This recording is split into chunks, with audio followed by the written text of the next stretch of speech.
Okay, all right. First practice of a two-a-day. It was hot, which is really good. You know, I think a big emphasis right now is, you know, we play our first game at 3 o'clock. We've got to be able to handle the heat. Really, up until this point, it hadn't been what I'd say hot. It's been fairly mild. So it was a good day for our guys to feel what it feels like. We practice outside primarily the whole day, and it was good for our guys to feel that. It was a lot of offense and defensive emphasis. Did a lot of good on good. You know, just trying to get ourselves ready. Really, the second practice tonight will be special teams emphasis and really special situations, just those unique situations that you know, come up from time to time throughout the year, so our guys have a good foundation for that. You know, I think our guys handled themselves well.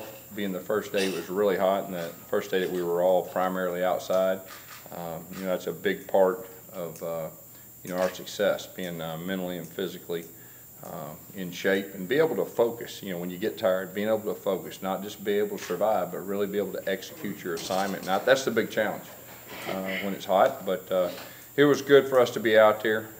We did have an off day yesterday, which was good for a lot of our guys to kind of heal themselves up, you know, for the nicks and things that come with 6 days straight. So I thought our guys really came out wanting to practice, wanting to get better, and that was probably the most encouraging thing from my standpoint. Questions? Gus, you said a few days ago that today was going to be, or yesterday was going to be an evaluation day.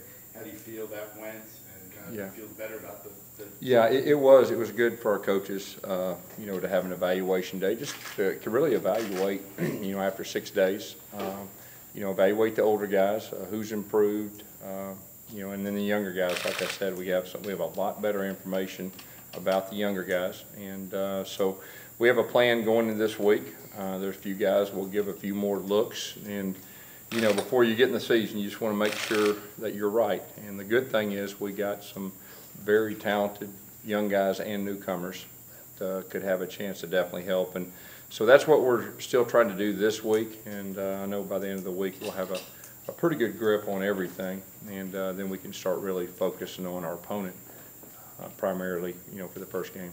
After having a chance to kind of go back and watch that first scrimmage, what's kind of your take of it? Yeah, big picture, we had some guys really flying around. I mean, they were, you know, defense and offense really counts loafs and playing hard and all that. There wasn't as many as you normally would in the first scrimmage. I thought that was the positive. There were some normal mistakes that is going to be made when you rotate just about everybody on your team, but our attitude was good, and I was encouraged. I was encouraged from the standpoint that quite a few young guys, quite a few of the newcomers, I feel like, you know, can help us at least after one scrimmage. Yeah, and then we'll have another scrimmage here in the next few days, and I think that'll, you know, really tell us a whole lot, you know, with those guys. Gus, Damien was saying yesterday that with the Quill, he's the type of player that he's compared to James Winston in the sense that he could be a game changer for the program. Hasn't dropped the ball apparently all camp, he said. Is he kind of living up to your expectations so far, and what do you want from him these last few weeks? Yeah, you know, I think he's improved, you know, since the spring. He's got a better understanding of our offense, and we kind of zeroed in on one position for him. You know, he's really, the thing that stood out to me is he's given outstanding effort. He wants to be good. He wants to be coached, and his effort is tremendous, and so that's really what stands out to me. Him zeroing in one position, is that one of those in the other, outside? Like the two? Yeah, well, it's a position, but he can play outside or inside, you know. And, so it's the same position though. Is that kind of the flanker role mainly, or? No, it's really more of the Y type inside receiver. Can also go outside, and he's a guy too that, you know, as the season gets going on, I think you can see us move him around too. Kind of your takeaway from the running backs, especially those young guys. What do you see out of them early? You know, I would say this: all three young guys are going to have a chance to help us. You know, we know what we have with our two older guys. We feel very good about that. But you know, in a perfect world, two of those three will be in the mix. And like I've said before, you can't have enough depth at running back. I mean, you can't if somebody goes down and all that. And, you know, my big concern is always third down pass protection. And then obviously those young guys, you don't ask them to do that until they get a very good grip and understanding of that. But, you know, a natural running back, you give them the ball and they can do some things. So, you know, that'll be our big question this week, to give those three guys a chance and see how it all falls out. But I think all three of them are very talented. Did any single one impress you maybe in the scrimmage that kind of stood out? You know, they all three, you know, did some good things. All three made some mistakes, which is normal. But I will say this, I think all three of them are talented.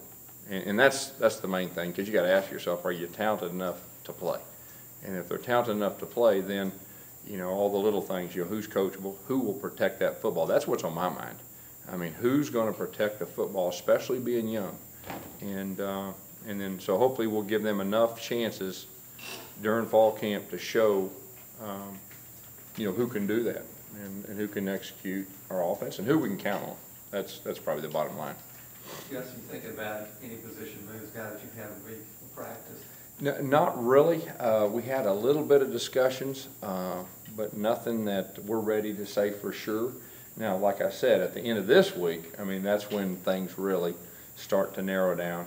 And, you know, you get 2 weeks out and you start focusing on your opponent, and they got to get the specific reps at that. But, you know, there's a few discussions out there, but really nothing, you know, to really talk about, you know, at this time. Gus, your friend Herb had mentioned a week or two ago about he had to pull off of a prospect because of their presence on Twitter or social media. Have you ever encountered a situation like that where you guys have to monitor that and you see something, you're like, you know what, maybe we need to think twice? Well, you know, I'd say this, you know, when you're evaluating a recruit, you do your best to find out everything about them.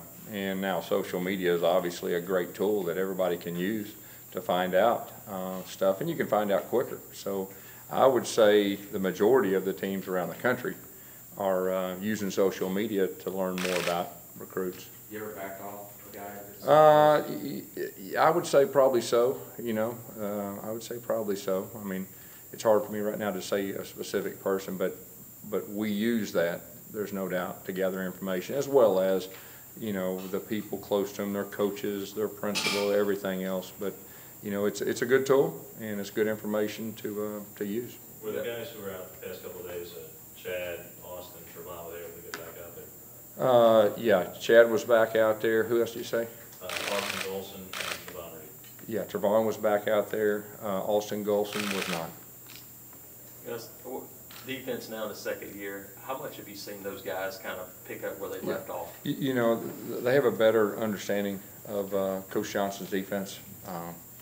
There's, you know, a lot of good communication, especially the older guys. I mean, they line up, they get ready to play. You know, obviously the freshmen are getting used to it, but just the retention, familiarity to knowing how Coach Johnson wants it and what he expects, and the alignments, assignments, stances, and everything that goes with it. I think it's fair to say right now they're very comfortable with that, and they should be. I mean, we went through a whole year.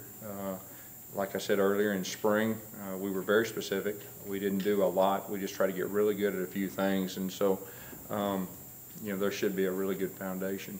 How did the team building event last night, the team bowling go? You know, it was really good for our players and coaches.